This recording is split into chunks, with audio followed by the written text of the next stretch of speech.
সাহাবায়ে কেরামদের নামাজের আমল কেমন ছিল এবার শুনুন। রাসূলের যুগে কোন ব্যক্তি নামাজ আদায় না করে আল্লাহর কসম মুসলমান দাবি করতে পারত না।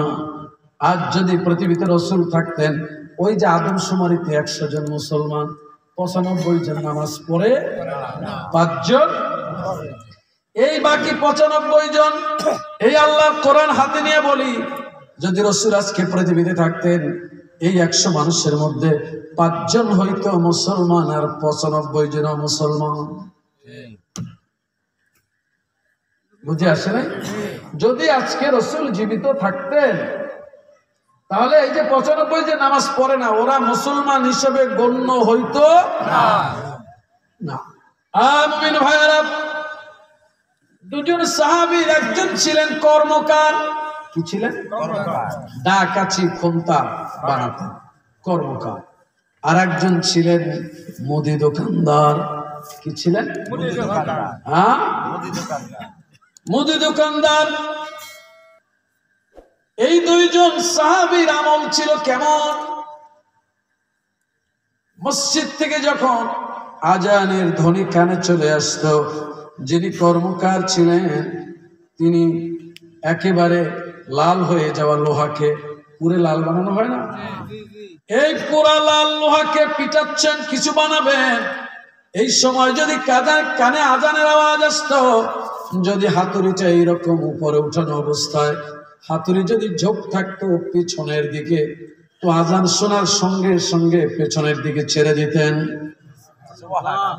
আর যদি সামনের দিকে ঝোঁক থাকতো, পেছনে নিতেন না, সামনে ছেড়ে দিতেন। ছেড়ে দিয়ে মসজিদে দৌড় মারতেন।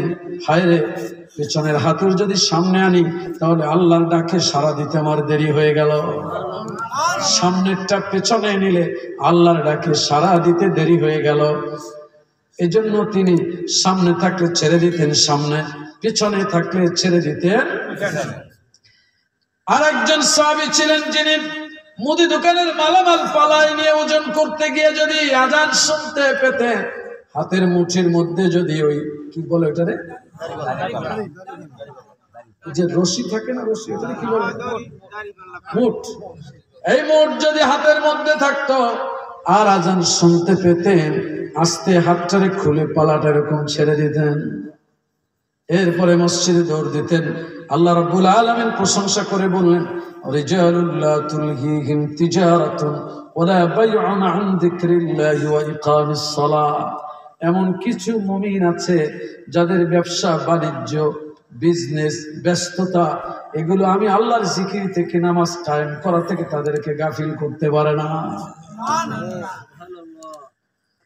আমার ভাইয়ের বিষয় সর্বশেষ কথা, আল্লাহ রাসূলের জবান থেকে উম্মতের জন্য সর্বশেষ যেই কথা বলেছিলেন তা ছিল, আন আলী রাদিয়াল্লাহু আনহু قال كان آخر كلام رسول الله صلى الله عليه وسلم الصلاة الصلاة الصلاة اتقوا الله فيما ملكت أيمانكم। রাসূলের সর্বশেষ কথা ছিল নামাজ, নামাজ, নামাজ। সুবহানাল্লাহ বলো। নামাজ পড়ো, নামাজ পড়ো উম্মত, নামাজ ঠিক রেখো, আর তোমাদের অধীনস্থদের ব্যাপারে আল্লাহরে ভয় করো। এবার বুঝে থাকলে বলেন, মুসলমানের জন্য নামাজ পড়া সুন্নত। হ্যাঁ, কেমন ফরজ? কয়দিন চলবে? এক ওয়াক্ত ছেড়ে দিলে কি হয়? কুফরি করা হয়। কি হয়? কুফরি করা হয়। যার নামাজ নাই তার কি নাই? যার নামাজ নাই তার দুটো বলেছি, যার নামাজ নাই তার আরেকটা ধর্ম নাই। যার নামাজ নাই তার ধর্ম নাই, ঠিক না? নামাজ যিনি 5 ওয়াক্ত পড়বেন, কিয়ামতের ময়দানে আল্লাহ তারে কি দেবেন? নূর। কি দেবেন? 2 নাম্বার, 3 নাম্বার জাহান্নাম থেকে বাঁচার মাধ্যম। সুবহানাল্লাহ বলো। আর যার নামাজ নাই তার নূরও নাই, দলিলও নাই, আর জাহান্নাম থেকে বাঁচার মাধ্যম নাই। জাহান্নামে যাওয়ার প্রধান কারণ কি? নামাজ না পড়া, নামাজ জান্নাতে ঢুকতে হলে একটা চাবি লাগবে, নাম কি? নাম কি? মনে থাকবে? হ্যাঁ প্রিয় মুমিন ভাইরা, সুতরাং আপনার পরিবার সম্পর্কে আল্লাহ আপনারা জিজ্ঞেস করবেন। আপনি প্রতিদিন আপনি এশার নামাজের পরে 3 রাকাত যে বেতের পড়েন, এই বেতের মধ্যে আমরা দোয়ায়ে কুনুত পড়ি না? এই দোয়ায়ে কুনুত পারেন কয়জন? হাত জাগান, নারায় থাকবেন, হাত নামান। এখন বলেন কি বলবো? আদমশুমারিতে মুসলমান নামাজই চলে গেল। এখন যারা হাত জাগাইলেন বাকিরা জ্বালাইলেন না। অনেকেই তো বয়স হয়ে গেছে 60 বছর, কি বলবেন আল্লাহর কাছে? কইবেন যে আল্লাহ আমি পারিনি। আল্লাহ বলবেন তুই জায়গা জমি বাড়ি সব বুঝে খাইতে পারলি, এটা পারো নাই? আল্লাহ যদি যুক্তিটা আমার কাছে দেয় তো আমার কোনো জবাব আছে? যে তোরে আমি 60 বছর হায়াত দিলাম, জায়গা দিলাম, জমি দিলাম, বাড়ি দিলাম, গাছপালা দিলাম, ছেলে সন্তান দিলাম, সব তুমি বুঝলাম, এইটা বোঝো নাই। আল্লাহ মাফ করে দেন, বলেন আমিন। মসজিদের ইমামের কাছে গিয়ে পড়ে থাকবেন, বাবা আমার একটু শিখায় দাও, আজই শিক্ষা শুরু করুন, যেন শিখতে শিখতে আপনার মরণ হয়ে যাও। দোয়ায়ে কুনুতে প্রতিদিন আমরা আল্লাহর সঙ্গে একটা চুক্তিবদ্ধ হচ্ছি। আল্লাহুম্মা ইয়্যাকা না'বুদু ওয়া লাকা নুসাল্লি ওয়া নাসজুদু ওয়া ইলাইকা নাসআ, এরকম একটা দোয়া পড়ি না? আল্লাহুম্মা ইন্না নাস্তাঈনুকা ওয়া নাস্তাগফিরুকা ওয়া নু'মিনু বিকা ওয়া নাতাওয়াক্কালু আলাইকা ওয়া নুসনি আলাইকা আল খায়র ওয়া নাশকুরুকা ওয়া লা নাকফুরুকা ওয়া নাখলা ওয়া নাতরুকু মান ইয়াফজুরুক। অনেকগুলি কথা আমরা আল্লাহর উপরে বলি। আল্লাহ আপনার উপর ঈমান আনছি, ঘোষণা দিচ্ছি, ভরসা শুধু আপনার উপরেই করব, সাহায্য শুধু আপনার কাছেই চাই, আর আপনার কাছেই ক্ষমা চাই। এই কথাগুলি বলার পরে একটুখানি আমরা পরেই বলি ওয়া নাখলাউ ওয়া নাতরুকু মান ইয়াফজুরুক। আছে?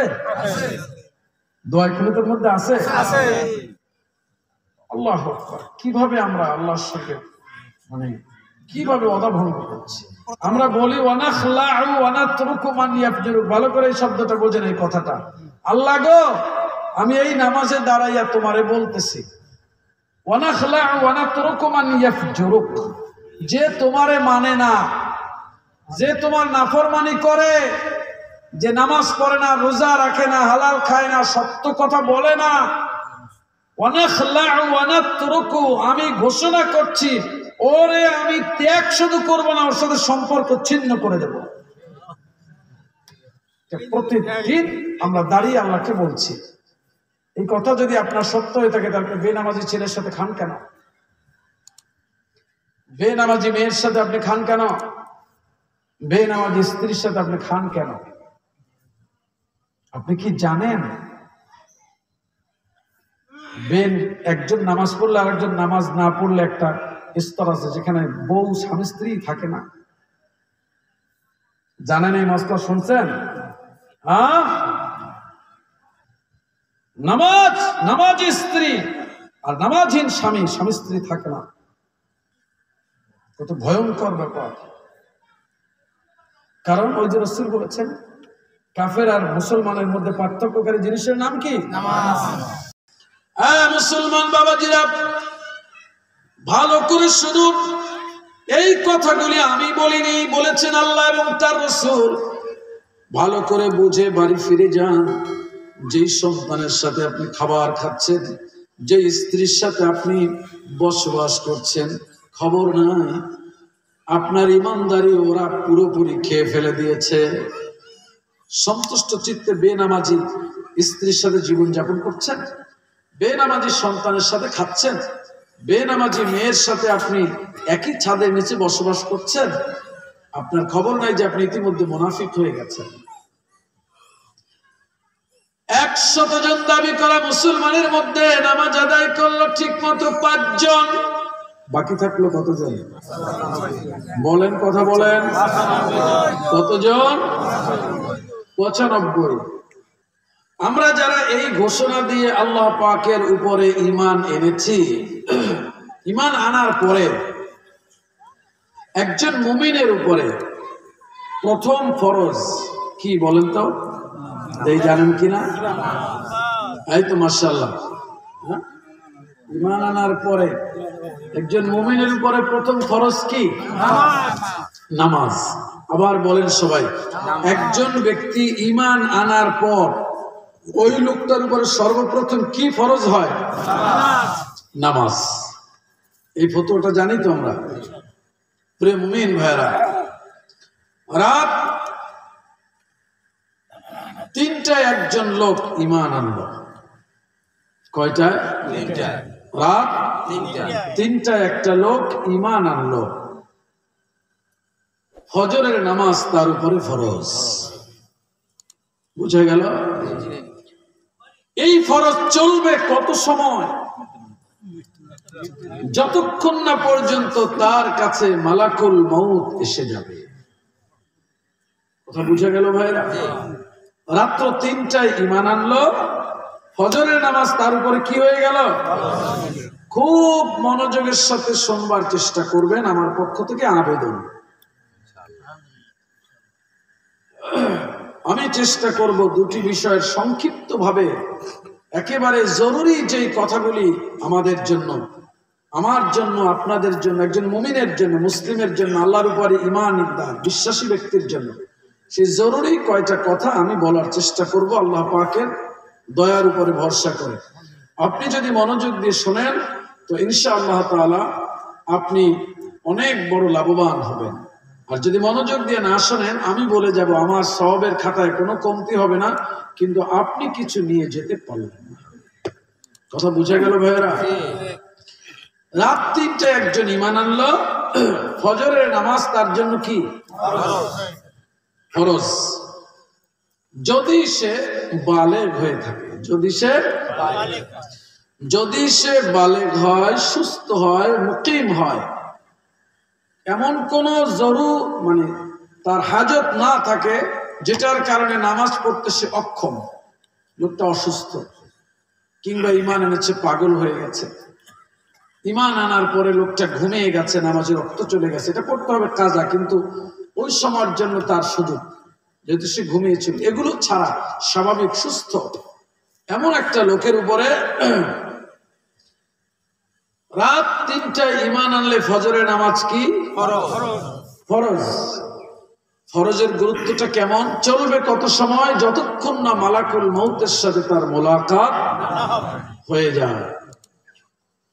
আমার ভাইয়েরা, ইমামে আযম আবু হানিফা বলেছেন, তোমার নামাজের এই ফরজের গুরুত্বটা কতখানি, কি পরিমাণ গুরুত্ব তোমার উপরে শোনো। যদি তুমি সমুদ্রে জাহাজ ডুবে যায় আর তুমি সাঁতার কাটতে থাকো, সমুদ্রের মধ্যে তুমি সাঁতার কাটছ, তুমি জানো না এই নদীর সমুদ্রের কুল কিনারা কোথায়, কিন্তু তুমি সাঁতার কাটছ, তোমার বুদ্ধি জ্ঞান সুস্থ, তুমি বুঝতে পারছো তুমি ট্রলার বা লঞ্চ থেকে পড়ে গিয়েছ, তুমি সাঁতার কাটছ, কোথায় কিনারা সেটা জানো না, কিন্তু তুমি বুঝতে পারছো সমুদ্রের মধ্যে সাঁতাররত অবস্থায় আছো।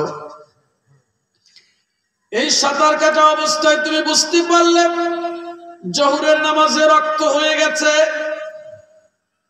ঠিক এই সময় তোমার জন্য ফরজ হলো সাঁতাররত অবস্থায় খেয়াল করে করে জোহরের নামাজ আদায় করা। বুঝে আসছে কথাটা? হ্যাঁ, খুব মনোযোগ। ও মুমিন ভাইরা, আল্লাহ এবং তার রাসূল কি বলেছেন দেখুন। আমাদের সমাজে যারা নিজেদেরকে মুসলমান দাবি করে, এদের 100 জন মানুষের মধ্যে শতকরা 5 ওয়াক্ত নামাজ আদায় করে কয়জন? কিলো? খুব ভালো করে এই মজলিসের পর আপনি কিয়ামতের ময়দানে বলতে পারবেন না আমি জানতাম না। আমাদের সমাজে যারা নিজেদেরকে মুসলমান দাবি করে, সেই দাবি করা মুসলমানদের মধ্য থেকে 5 ওয়াক্ত নামাজ ঠিক মতো আদায় করে এই সংখ্যা 5 জনের বেশি হবে? বলেন, কথা বলেন। মুরব্বীরা কথা বলেন। 5 জনের বেশি হবে? 100 জন দাবি করা মুসলমানের মধ্যে নামাজ আদায় করলো ঠিক মতো 5 জন, বাকি থাকলো কতজন? বলেন, কথা বলেন। কতজন? 95। পিছনের ভাইরা কথা বলেন না কেন? আমি কিন্তু সামনে দলিলগুলো আলোচনা করেই জিজ্ঞেস করবো যে বলেন কি বলেছে। এখন কথা না বললে লজ্জা পাইতে হবে। আগে ভাগে কথা বলা শুরু করেন যাতে করে ঘুম ভেঙে যায়, ঠিক না? ঝামেলায় পড়বেন কেন খামাখা?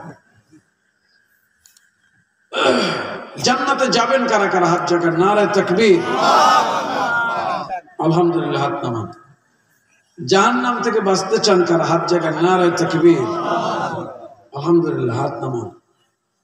তাহলে নামাজ ফরজ, দ্বীনের মূল 5টি স্তম্ভের একটা স্তম্ভ। ঈমান আনার পরে সর্বপ্রথম ফরজ হয় কি?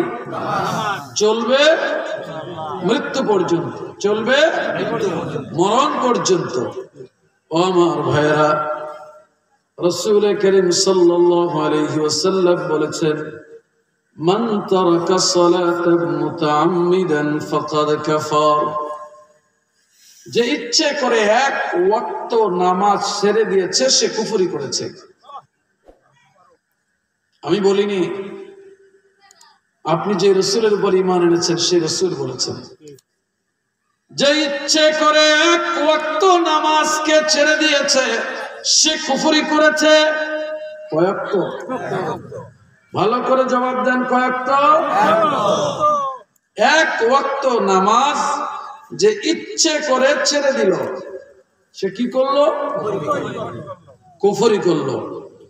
আরেকটি হাদিসের মধ্যে এসেছে, মান তারাকাস সালাতা ফাকাদ কাফারা জিহারান।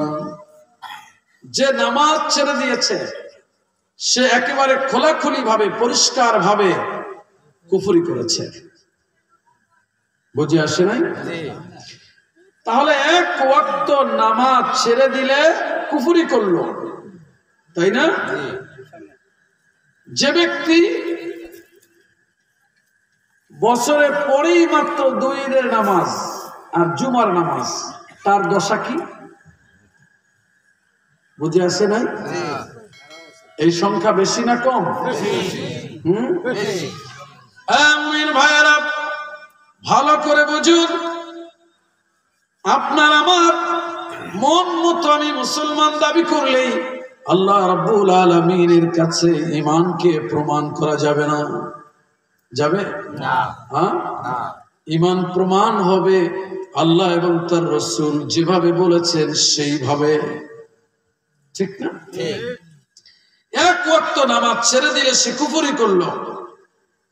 যে পড়েই না, বুঝেন নাই? 1 ওয়াক্ত পড়লে যদি কুফরি করে, যে পড়ে না সে কি? এর চাইতে আর এক শ্রেণী আছে, চালাক কিন্তু আহাম্মক চালাক, বেকুব চালাক, নাদান চালাক, মূর্খ চালাক, কপাল পোড়া চালাক। তারে নামাজের দিকে ডাকলে বলে, হুজুর নামাজ না পড়লে কি হবে? ঈমান ঠিক আছে। আছে? বলে না হুজুর নামাজ না পড়লে কি আছে? ঈমান। এই লোকটা হলো মূলত ওই খয়রাতির মতো, যেই খয়রাতি দৈনিক প্লেট নিয়ে দরজার সামনে 1 মুঠ চালের জন্য দাঁড়ায়। ওই 1 মুঠ চাল না পেলে দুপুরে আর খাবার হবে না। কিন্তু এই লোকটা অহংকার করে বলে, আপনি খয়রাত না দিলে কি হয়েছে? গুলশানে আমার 14টা বাড়ি আছে। বুঝেন নাই? তো গুলশানে 14টা বাড়ির আলামত কি তোর 1 মুঠ চাউল নিতে আসা? বুঝে আসে না? বলে নামাজ না পড়লে কি হবে? ঈমান ঠিক আছে। ওরে বেকুব, তোমার ঈমান যে খারাপ, তুই যে কপাল পোড়া, এইটার আলামতি হইল তুই নামাজ পড়ো না। তুই ঈমান পাইলি কই? রাসূল তো বলেছেন, কি মনে আছে কিনা? এই তো মাশাআল্লাহ, লা ঈমানা লিমান লা সালাতা লাহু, যার নামাজ নাই ওর ঈমান নাই। রাসূল বললেন যার নামাজ নাই ওর ঈমান নাই। আর তুমি বলো নামাজ না পড়লে কি হবে? ঈমান ঠিক আছে, তোমার তো ঈমানই নাই, ঠিক থাকবে কি? বুঝে আসে না? কতটা আহাম্মক হইলে এই কথা বলতে পারে, যেখানে আল্লাহ রাসূল বলছেন এক ওয়াক্ত নামাজ ছেড়ে দিলে কাফের হয়ে যায়। সে বলে নামাজ না পড়লে কি হয়েছে হুজুর? ঈমান, ঈমানই তো নাই। বুঝে আসে নাই বাবা? রাসূল বললেন তোর ঈমান নাই, সে বলে নামাজ না পড়লে কি হয়েছে? ঈমান ঠিক আছে, ঈমানই নাই, ঠিক থাকলো কেমন? তার মানে ওই যে এক শ্রেণীর লোকেরা মিথ্যা বলবে, ওদের চাইতে এটা বড় পাজি। বুঝেন নাই?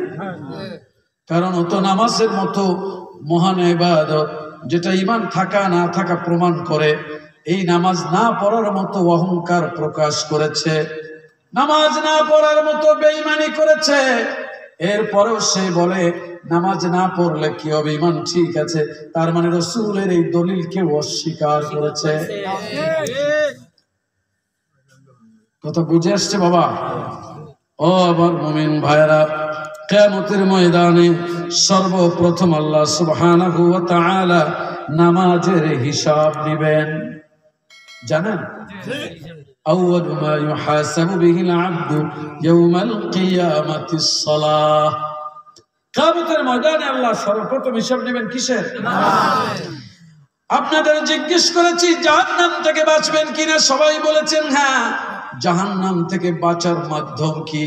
নামাজ। বলেন কি? আবার বলেছি জান্নাতে যাবেন কিনা, সবাই হাত জাগিয়েছেন। কিন্তু জান্নাতে প্রবেশ করবার জন্য একটা চাবি লাগবে। জান্নাতের দুয়ারে একটা তালা লাগানো থাকবে। আল্লাহ রাসূল বলেছেন ওই তালা খোলার জন্য একটা চাবি লাগবে, সেই চাবির নাম হইল নামাজ। আসসালাতু মিফতাহুল জান্নাহ।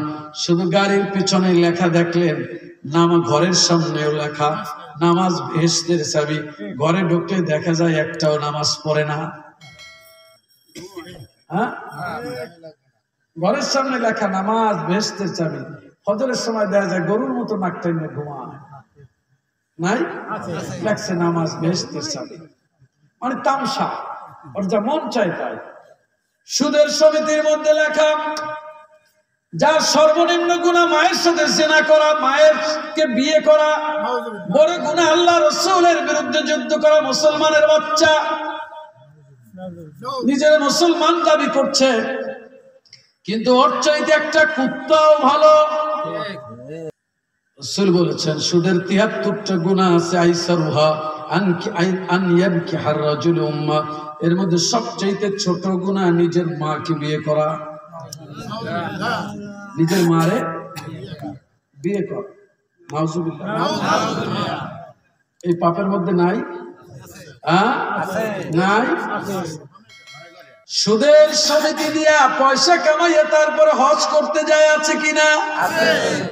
ওরে আহম্মদ, তুমি যদি ১০০০ বার হজ করো, এরপরে তোমার লাশ কাবা শরীফের তলেও ঢুকায় দেয়া হয়, আল্লাহর কসম তোর হজ কবুল হওয়ার কোনো সম্ভাবনাই নাই। ঠিক যে সবাই কইলেন না? আমি কি জোর করলে কবুল করাবেন আল্লাহরে? ইন্নাল্লাহা তাইয়্যিবুন লা ইয়াকবালু ইল্লা তাইয়্যিবা। আল্লাহ পবিত্র, আর পবিত্রতা ছাড়া তিনি গ্রহণ করেন না। তুমি ৫০০০ বার হজ করো, তোর হারাম টাকার ৫০০০ বার হজের ৫ পয়সার মূল্য আল্লাহর কাছে নাই। আল্লাহ এটা কবুল করবে না, করবে না, করবে না। ঘুষের টাকা দিয়ে হজে করতে যাইতেছে, কুত্তার গোস্ত খাতে সমান। ঘুষের টাকা দিয়ে হজে গেছে, তোর ২টা গুনাহ হইছে। একটা হলো সুদের, তুই ঘুষ খাইছো, সুদ খাইছো, এটা একটা গুনাহ। আবার তুই হারাম দিয়ে আল্লাহরে খুশি করতে চাইছো, এটা ডবল গুনাহ। প্রিয় রাসূল বলেছেন ওয়াকানা ইসরুহু আলাইহি। হারাম করে এই যে ভণ্ডামিপূর্ণ আমল, আল্লাহ রাসূল বলেছেন এটা ওর আমল নামায় ওর জন্য জরিমানা হয়ে থাকবে। মুসলমান সাজে, বেশ ধারণ করে, কলবে ইসলামকে প্রবেশ করায় না। এজন্য আল্লাহ বলেছে ওয়ালাম্মা ইয়াদখুলুল ঈমানু ফি কুলুবিকুম, এগুলা কলবের মধ্যে ঈমান প্রবেশ করে না। ঘুষের টাকা দিয়ে মসজিদ বানায়, খুব বড় মেয়ে মসজিদ বানাইছে ঘুষের টাকা দিয়ে। তোর এই মসজিদের সিজদা আল্লাহ কবুল করবে এটা আশা করে আসো? ওয়াতাম্মাত কালিমাতু রাব্বিকা সিদকান ওয়া আদলা, তোমার প্রভুর কথাগুলি 100% সত্য আর ন্যায় পরিপূর্ণ। সুবহানাল্লাহ বলো। সুবহানাল্লাহ।